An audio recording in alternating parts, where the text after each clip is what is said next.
Uma ótima noite a todos. Sejam todos muito bem-vindos a essa casa de Jesus. E, em primeiro lugar, eu vou dar os recados da casa. Eu sei que a maioria já sabe de cor, mas se tiver alguém novo já fica informado. Então, em primeiro lugar, agradecer a todos que colaboram tanto com a manutenção da casa, como com os trabalhos assistenciais, seja na forma de trabalho, de doações. Então, mais uma vez relembrando, né, que nós temos às terças-feiras a entrega de alimentos aos nossos irmãos em situação de rua, a Dona Maria José com a cesta básica, o enxoval das mãezinhas, o nosso bazar às quartas-feiras, que a Fátima cuida com todo carinho, a Fátima e a Alessandra. E também aquelas doações que ajudam a manter a casa aberta, né? Porque a casa é espírita, mas vivemos na matéria, né? Então os boletos chegam, o aluguel chega e a gente precisa encarar tudo isso. Também lembrar dos nossos cursos, né, os trabalhos de evangelização, que a gente tem às terças-feiras, às 16 horas, a iniciação ao Espiritismo, que é presencial aqui com a Alessandra. Essa eu recomendo para quem é novo na doutrina, quem quer começar os estudos, a se dedicar, adquirir o conhecimento. Temos também aos sábados, às 17 horas, presencial e online, né, um estudo híbrido do Evangelho segundo o Espiritismo. Depois, às 19 horas, o estudo do Livro dos Médiuns. Esse já tem alguns pré-requisitos, para quem já tem algum conhecimento da doutrina. E aos domingos, o estudo online híbrido, que intercala um capítulo do Evangelho segundo o Espiritismo e um capítulo do Livro dos Espíritos, facilitado pelo nosso irmão Diego.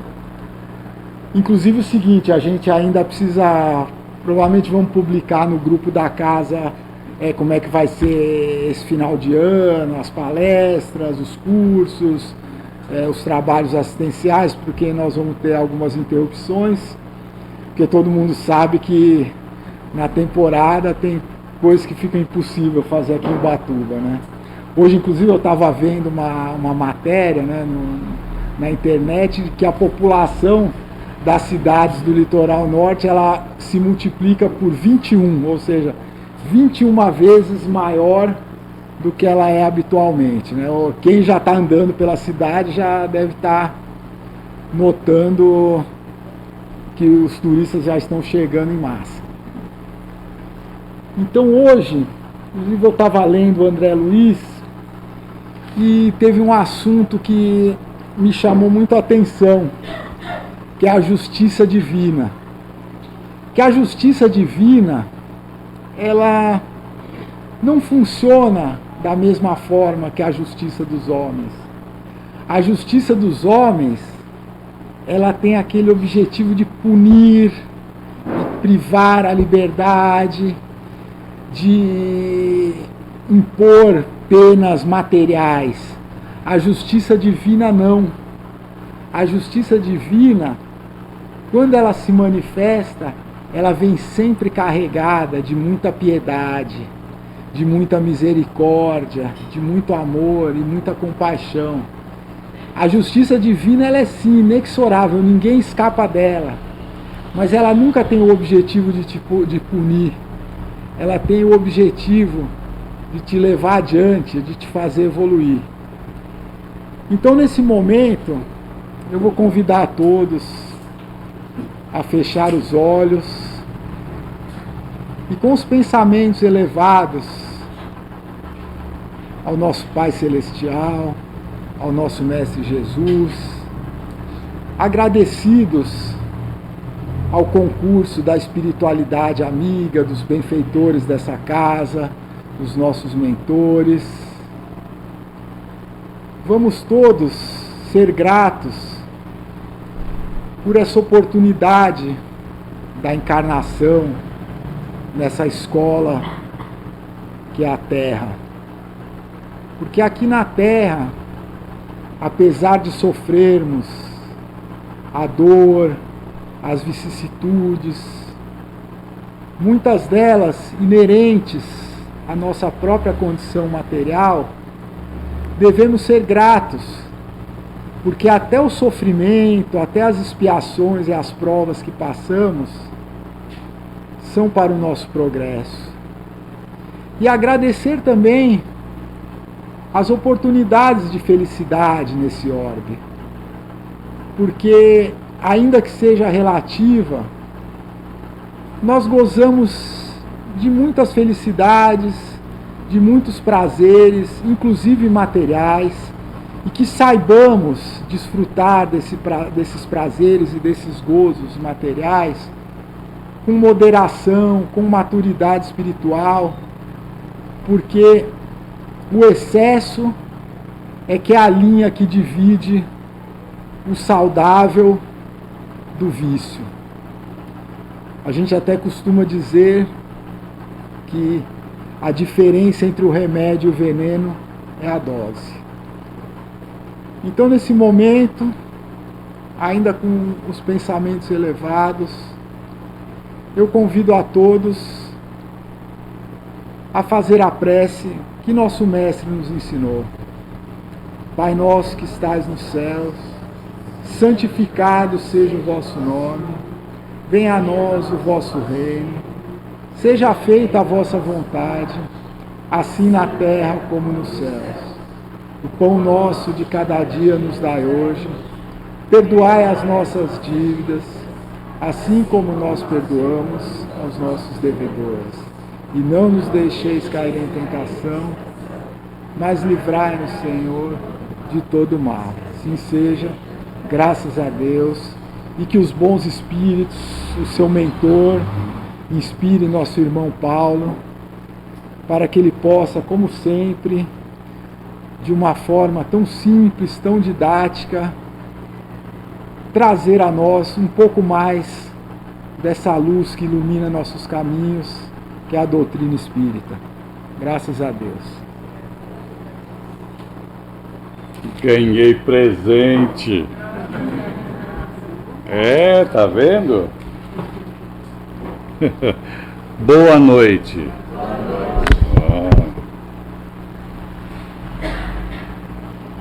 Que a paz do Mestre Jesus esteja conosco, para que a gente possa ter uma noite produtiva, uma noite de aprendizados e reflexões acima de tudo.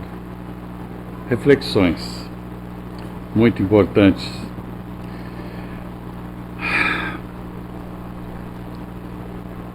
Dezembro, Natal, nascimento de Jesus.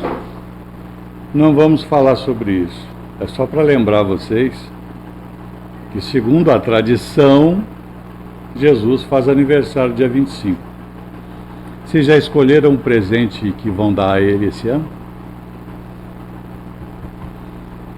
Ainda bem que temos tempo, né? Se não escolheram, tem tempo até lá. Pensem nisso. O presente que nós precisamos, ele deu. Continua dando. E continuará dando. Resta cada um consultar o seu coração e ver que tipo de presente seria agradável a Jesus receber de cada um de nós. Para a noite de hoje, nós trouxemos um tema para reflexão. Conta-nos o evangelista João, o discípulo amado do Cristo, como é conhecido, que na última noite que Jesus passou com seus discípulos, a noite em que acontece a última ceia, a cerimônia do lava-pés, tudo aquilo que precedeu a prisão de Jesus, nesta última noite Jesus aproveita o encontro com seus discípulos e transmite as suas últimas instruções, suas últimas orientações. Ele está, na verdade, preparando os seus discípulos para o que virá. Ele sabia o que virá, o que viria. E nesse cenário de dores e incerteza, Jesus tenta transmitir a eles calma, paz e coragem. É quando nós encontramos no Evangelho de João o que é conhecido como o discurso da despedida. Está no Evangelho de João, capítulos 13 a 17.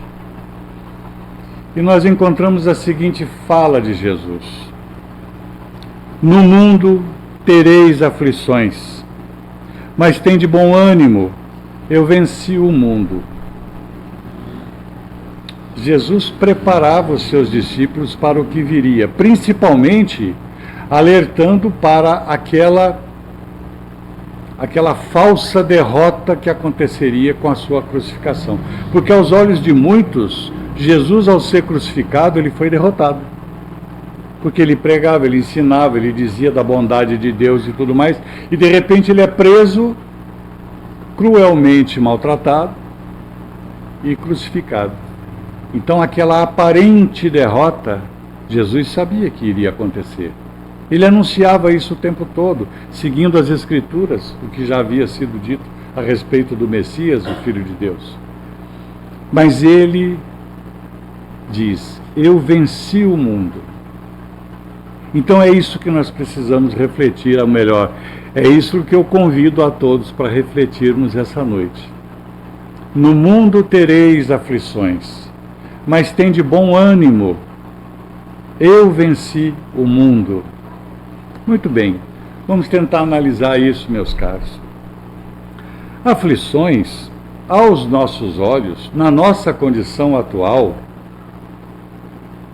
o que são aflições? Eu diria que nós podemos aceitar a explicação de que aflições são incômodos, são insatisfações. É tudo aquilo que não acontece de acordo com a nossa expectativa, com a nossa vontade, com aquilo que a gente esperava.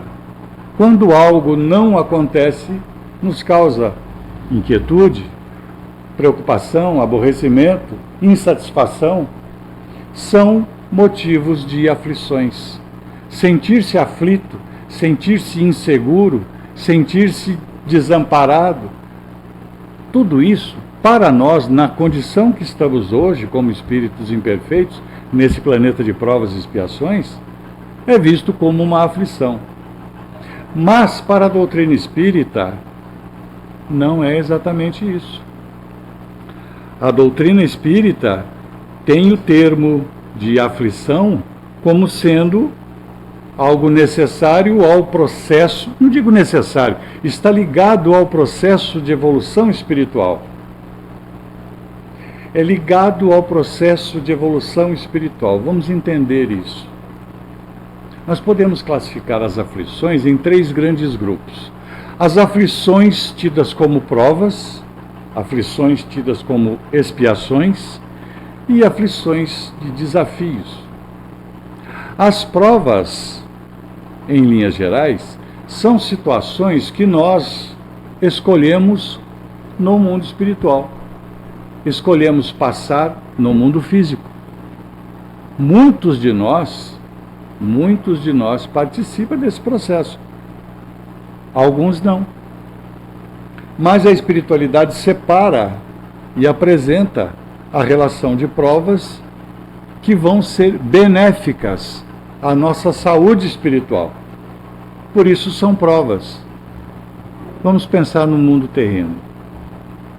Os alunos que... Tem algum professor ou professora aqui hoje? Oh, que coisa linda. A professora se desgasta, né? Se dedica e ensina, repete, até o quê? Até os alunos aprenderem, ou pelo menos dizerem que aprenderam. Aí chega um dia, ela diz: turma, semana que vem tem prova. Aí é aquele desespero, né?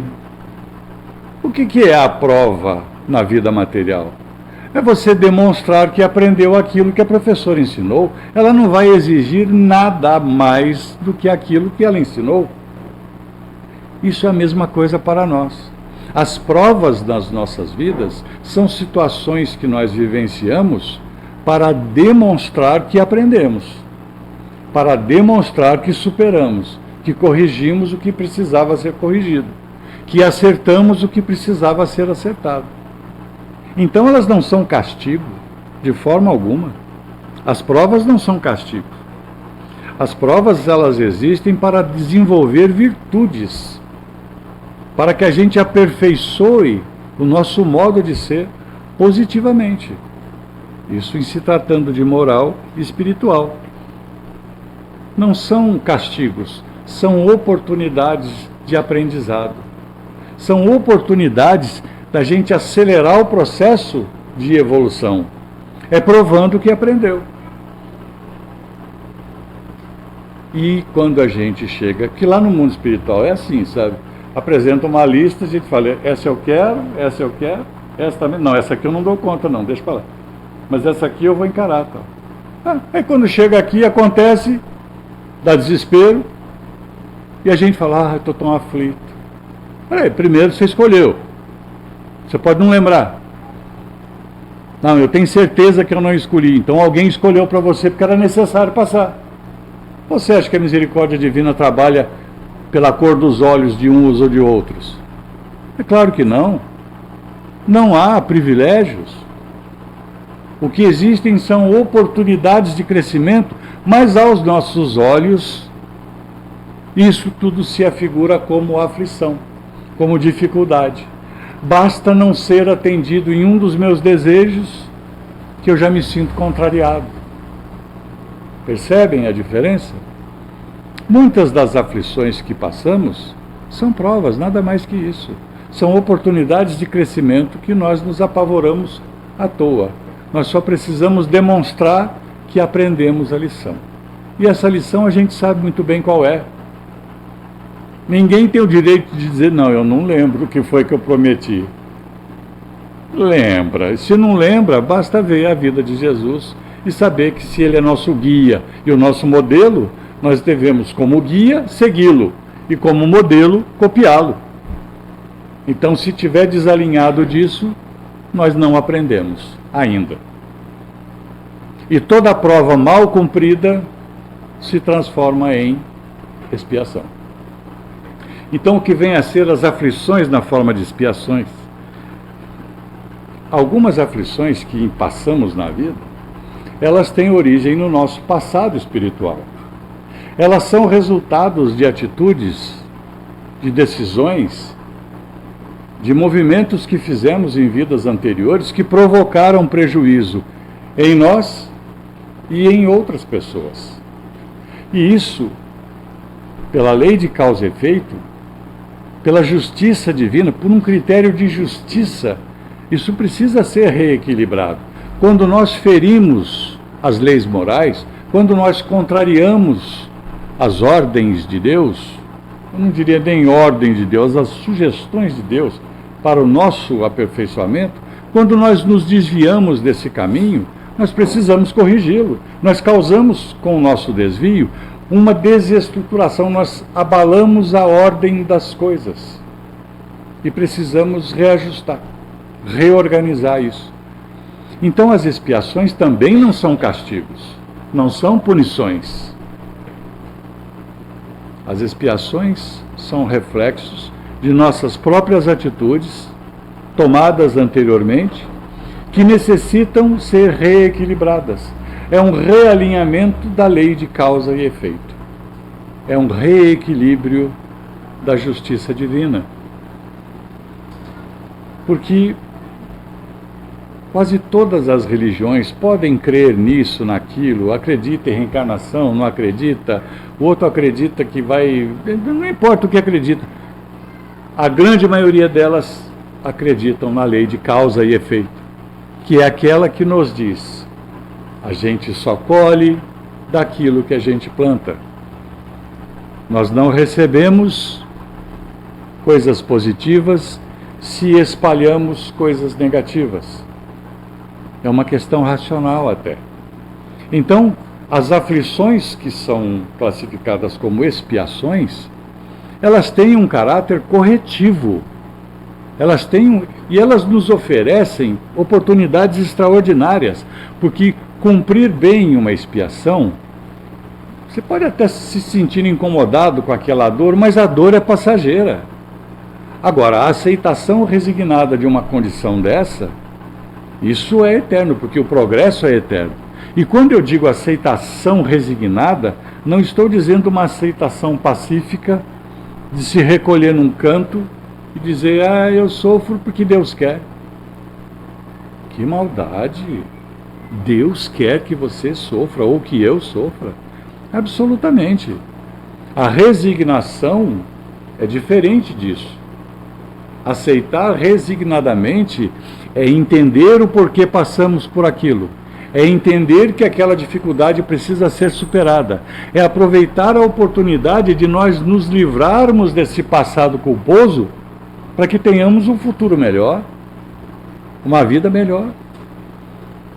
Então é mais uma vez a mão de Deus oferecendo oportunidades para todos nós que nos desviamos do caminho. Deus não nos ama menos ou não deixa de nos amar porque erramos, porque nos equivocamos. Ele oferece uma oportunidade. E essa oportunidade é através da reparação daquilo que fizemos de errado. Isso é uma visão da aflição sob a forma de expiação. Mas muitas de nossas aflições, elas não têm origem num passado espiritual. Elas são resultados de uma prática nessa presente existência. Muitas das situações que passamos, claramente causadas por nós mesmos, aconteceram nessa presente existência. Ou seja, aproveitamos mal, vivemos mal, exemplificamos mal, e isso tem reflexo. Isso repercute no nosso desenvolvimento ao longo da existência. Quantas bobagens foram feitas na juventude que se refletem na maturidade? Quantos desvios de comportamentos? É um ponto que nós sabemos que, além de sermos os causadores, aconteceram nessa existência. Não adianta dizer, eu devo ter reencarnado com um karma. Não tem karma, não existe karma. O que existe é uma resposta às nossas próprias atitudes. Uma necessidade de reparação. E muitas dessas atitudes são tomadas nesta vida. Eu vou contar para vocês uma história que, gente do céu, vamos lá. Imagine a seguinte cena. Vocês vão entender o que vem por aí. Havia um cidadão que estava hospitalizado. É um exemplo de como a gente se prejudica, tá? O cidadão estava hospitalizado, passando muito mal. E havia também uma senhorinha, uma senhora idosa, muito bondosa, muito gentil, que, aliás, as histórias só tem senhora idosa, não tem nenhum senhor idoso. Vocês repararam nisso? Não tem. Não tem uma história que diz assim, um senhor, um velhinho bondoso, de cabelo branco, de barba branca. Não tem. Não tem. É sempre uma senhora, né, gentil. Essa senhora realizava visitas no hospital, levando conforto, otimismo para os doentes. E ao chegar ao lado do leito desse cidadão, ele diz a ela, a senhora está sentindo esse cheiro? Ela fala, estou, um cheiro de abacaxi maravilhoso. Esses abacaxis que o pessoal vende nesses carrinhos aí pela rua, que cortam o abacaxi, e a gente passa do lado, parece que vai salivar até o fim da rua, de tão apetitoso que aquilo parece. E aquele cheiro agradável do abacaxi, e ele dizia, eu gostaria tanto de comer esse abacaxi, mas eu já pedi para minha família, eles não me dão. Eu já pedi para as pessoas que me visitam, mas ninguém me dá um pedaço desse abacaxi. Aquela senhora, bondosamente, vai até a rua, compra metade do abacaxi e leva para o cidadão, prestando um gesto caridoso, um ato generoso. Ele come e imediatamente começa a passar mal, porque ele estava internado devido a um problema muito sério de úlcera gástrica. E o abacaxi muito ácido provocou o agravamento daquela situação. Úlcera essa produzida pelo consumo excessivo de bebida desde pequeno, desde jovenzinho. Quando eu contei essa história, há muito tempo atrás, numa casa, eu tinha duas intenções. Era mostrar que nós causamos nosso prejuízo nessa mesma vida. O consumo excessivo de bebida gerou aquela úlcera gástrica e ele estava sofrendo. Mas tinha uma outra conotação também, de mostrar que todo ato generoso, embora revestido de aparência caridosa, precisa ser analisado, precisa ser pensado, precisa ser elaborado. Porque senão, ao invés de provocar o bem, ao proporcionar o bem, a gente acaba provocando o mal. Não é isso? Terminei de contar essa história, aí descobri uma terceira situação. Alguém me vira e pergunta assim: mas o homem comeu abacaxi e morreu? Eu disse: olha, na história não diz se ele morreu. Ah, deve ter morrido. Deve ter morrido. E por que você acha que deve ter morrido? Ah, deve ter morrido, porque se ele estava mal de úlcera, come abacaxi, com certeza morreu. Quanto tempo faz isso? É uma história, não é tempo. Aí eu percebi a terceira coisa que a gente extrai disso tudo.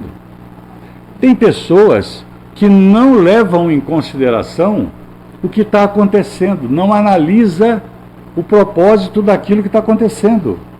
Ele não prestou atenção na moral da história, que é não prejudicar-se a si mesmo. Ele não prestou atenção no exercício da caridade bem intencionada, porém sem cuidados, sem precauções. Ele fixou apenas no abacaxi e na morte do cara. Só faltou me perguntar, mas que era abacaxi rei ou era aquele pequenininho assim? Então a gente percebe o seguinte, que somos diferentes. Cada um encara a sua dificuldade de uma forma. Por isso a gente precisa respeitar. Por isso a gente precisa estender a mão para que cada aflição seja superada, mas num clima de fraternidade, num clima de união. Porque se nós formos tirar o comportamento do outro por aquilo que nós entendemos como verdade, nós vamos virar as costas e não vamos estar preocupados em vencer o mundo como Jesus ensinou a vencer. Resumo: alguns vão até onde vão porque é onde conseguem ir, e ponto. Vamos ajudá-los a ir um pouco mais além, aqueles que se sentem em condições, né? Então, muitas das aflições que nós enfrentamos são causadas na própria existência, na vida presente. Mas também não são punições, são convites para a gente reformar, para a gente modificar a nossa atitude atual, para a gente modificar o nosso comportamento atual. Não são castigos divinos, são convites. Jesus diz: tende bom ânimo. Gente, bom ânimo é otimismo, é alegria. O bom ânimo é a força da esperança. Não se tem esperança se não tiver bom ânimo, não tiver otimismo. E a esperança, muitas vezes, é a única força que nos move. A esperança, muitas vezes, é o único ingrediente que nos tira da cama de manhã, após uma noite difícil, enfrentar uma vida difícil. Mas é a esperança de dias melhores, de momentos melhores, que nos faz acreditar no depois, no amanhã. O bom ânimo é o ingrediente essencial da esperança. Por isso Jesus diz: tende bom ânimo. Porque ter bom ânimo é acreditar que nada é para sempre, que tudo é passageiro. Ter bom ânimo é saber que mesmo que a situação não esteja fácil, Deus nunca apresenta um fardo superior à nossa capacidade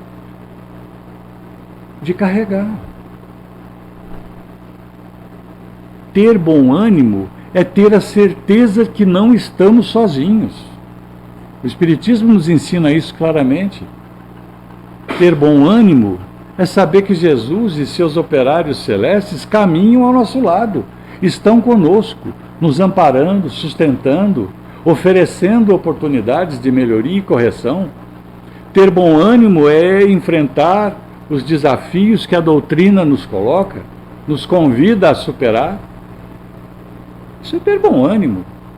Ter bom ânimo é sair de casa numa noite dessa encalorada, quando muitos estão fazendo outras coisas para se divertirem, nós estamos aqui em busca de um enriquecimento espiritual, de um conhecimento que pode nos levar a uma melhoria no amanhã. É o bom ânimo que nos move, nos sustenta. Por isso Jesus diz: tende bom ânimo, não desista, não desanime, persevere. Eu venci o mundo, disse Jesus. Jesus não venceu por imposição, por poder, por goela abaixo, como se diz, como aliás era esperado pelo povo judeu da época, que ele derrotasse romanos e judeus, inclusive, que não eram alinhados com os objetivos do povo. Jesus não venceu dessa forma. A vitória de Jesus não é de natureza material. A vitória de Jesus é de natureza moral e espiritual, porque ele vence o mundo usando a compaixão, exercitando a compaixão, a verdade, o perdão, a fidelidade a Deus, o amor sem medidas por todos nós. É dessa forma que ele se apresenta como um vencedor. É dessa forma que Jesus vence o mundo. Só que o desafio de vencer o mundo cabe a todos nós. É extensivo a todos nós. Todos nós precisamos vencer o mundo. Mas quando Jesus diz o mundo, ele não está se referindo ao planeta Terra. Ele não está exclusivamente se referindo às condições da vida material. Vencer o mundo tem um outro significado. O mundo, para Jesus, é esse conjunto de ilusões materiais que nos arrastam para aquelas faixas inferiores ainda do nosso pensamento e comportamento. Vencer o mundo é vencermos a nós mesmos. É vencermos essa batalha que travamos diariamente conosco mesmo, diante das dificuldades, dos desafios da vida. Isso é vencer o mundo. Isso é estar disposto a superar essas aflições. Como diz Emmanuel, a vitória, qual é o termo que ele usa? A vitória espiritual, ela começa na forte disposição individual, ou seja, na disposição de cada um de nós em continuar tentando, em continuar seguindo, mesmo diante das dificuldades. Então nós percebemos que precisamos associar o bom ânimo com a nossa perseverança, com a nossa disposição. Assim venceremos. Quando Jesus diz que venceu o mundo, ele não se afasta de nós. Ele diz: vocês também conseguem vencer. Sigam-me e também serão vitoriosos. Precisamos também vencer o mundo. Precisamos superar essa dificuldade que nós enxergamos. Só que para nós, na condição de espíritos imperfeitos, é muito difícil. Mas, gente, não se trata de dificuldade, trata-se de oportunidade. Vencer o mundo na nossa condição é superar as nossas imperfeições, é corrigir os nossos comportamentos, é modificar o nosso pensamento, a nossa qualidade vibracional. Isso é vencer o mundo. É não deixar-se levar por todos esses atrativos que não contribuem para a nossa vitória moral e espiritual. Muitos se concentram na conquista da vitória material, em detrimento da vitória espiritual. Pouco importa o que vai acontecer. Querem se dar bem a todo custo. Toda conquista só é produtiva, só é válida como seres espirituais que somos. A conquista só é válida quando ela repercute, ela favorece, ela possibilita um progresso espiritual. Senão, não é válido. Toda a riqueza acumulada sem utilidade não tem valor. Mas aquela riqueza conquistada justamente, dignamente e direcionada ao bem-estar coletivo tem muito valor.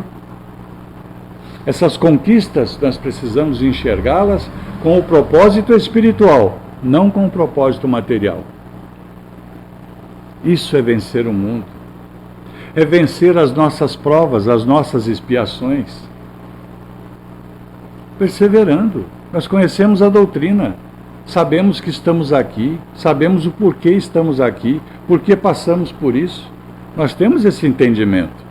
Então, vencer as nossas provas, as nossas expiações, é vencer a nós mesmos. Vencer o nosso orgulho.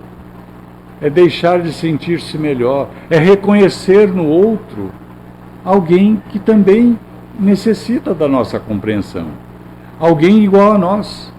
É enxergar, é ter compaixão, é sentir as dores alheias. É nos colocarmos numa condição mais humana, mais fraterna. Vencer o egoísmo. Entender que todos necessitamos do mesmo amparo, seja material ou espiritual. É enxergar no outro um companheiro de jornada que nesse momento se apresenta um pouco mais debilitado do que nós. Vamos lembrar das orientações de Jesus? Faça ao outro aquilo que gostaria que te fizessem. Isso é vencer o egoísmo. É deixar de ser o centro das atenções e vencer o materialismo. Quando a gente fala vencer o materialismo, as pessoas pensam que trata-se apenas de coisas materiais. As coisas são materiais, mas tem muitos sentimentos que são inerentes da matéria, esses sentimentos menores, essas paixões menores. Então, vencer a vaidade, vencer a petulância, vencer a intolerância, isso tudo é inerente dessa vida que vivemos. Precisamos valorizar não o possuir, mas o ser. Não o ter, o ser. É isso que tem valor. Vencer o materialismo. Quando Jesus diz que venceu o mundo e nos convida a fazer o mesmo, ele está mostrando quais maneiras nós devemos seguir, devemos copiar o seu modo de agir, para que tenhamos também sucesso nessa vitória. Essa vitória de cunho moral e espiritual. Nós também venceremos, porque nós fomos destinados à perfeição. Todos nós, criaturas divinas que somos, seres criados por Deus, chegaremos a um estado evolutivo, que hoje a gente considera como perfeição, relativa. Mas todos nós atingiremos, cada um no seu tempo, cada um no seu passo, cada um na sua velocidade, no seu jeito de ser. Alguns conseguem mais rapidamente, porque está muito fundamentado na vontade, na decisão que se toma de fazer ou não. Porque saber o que precisamos fazer, nós sabemos. O duro é fazer o que sabemos que precisamos fazer.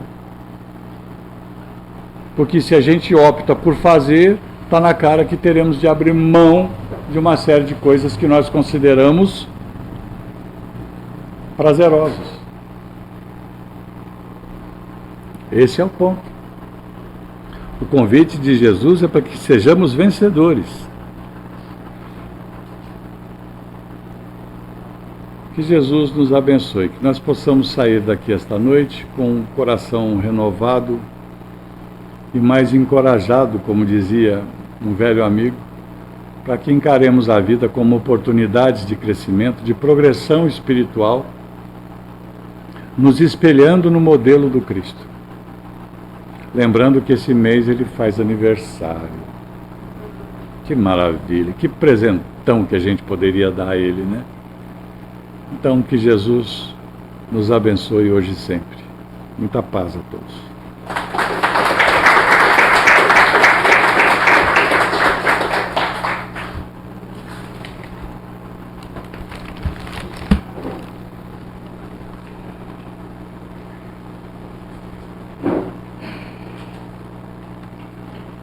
Então, meus amigos,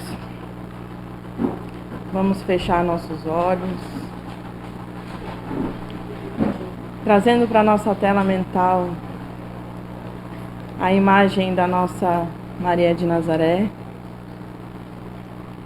essa imagem doce, serena, amorosa, mas também forte, resignada, e que possamos nos imaginar em seus braços, sendo acolhidos, e que ela possa acariciar nossos cabelos, e que possamos nos resguardar no seu peito, deixando que toda tristeza, toda mágoa, toda intranquilidade possa ir embora. E como nos disse nosso amigo Paulo hoje nas suas palavras, que ainda vamos fazer nossas reflexões, mas ela nos traz que as dificuldades, as aflições, ela é o despertar do nosso espírito, é a nossa evolução. Então, tenhamos fé no nosso caminho, confiança. A providência divina nos ampara sempre. E ainda coloque em nosso caminho amigos de luz, benfeitores amigos. A nossa família espiritual está sempre conosco, nos amparando, nos intuindo, dando sugestões para que possamos passar pelas nossas transformações espirituais bem melhores e que possamos sair daqui bem melhores do que chegamos. Porque todos nós temos sempre o objetivo de, quando estamos aqui, de fazer o bem. É o único objetivo, é sempre fazer o bem. Quando nos preparamos para voltar aqui, quantas vezes ainda forem necessárias, esse é o único objetivo. Fazer o bem a nós e a quem está do nosso lado. E que possamos, então, tornar essa reflexão com confiança, com fé, com esperança, bom ânimo, como disse, para que possamos continuar nesse caminho, que esse caminho é infinito. Nós somos espíritos imortais, entramos e saímos desses corpos perecíveis quantas vezes forem necessárias. Tenhamos fé no caminho e que possamos sempre pedir à nossa Mãe de Nazaré que ilumine, deixe sua luz, nos envolva sempre no seu amor, para que possamos continuar confiantes. E nesse momento, antes da gente entrar na Câmara de Passe, que tenhamos pensamentos positivos, sugestivos para o bem, agradecimento de todo o bem que recebemos hoje, do carinho, do amparo, dessa chuva de amor que cai sobre nós, e que ao adentrarmos ali possamos receber tudo aquilo que foi preparado para cada um que está aqui. E que possamos voltar para casa, mais felizes, esperançosos, pedindo a sempre que o nosso Mestre Jesus nos envolva, nos proteja, sempre na sua paz. Que assim seja. Graças a Deus.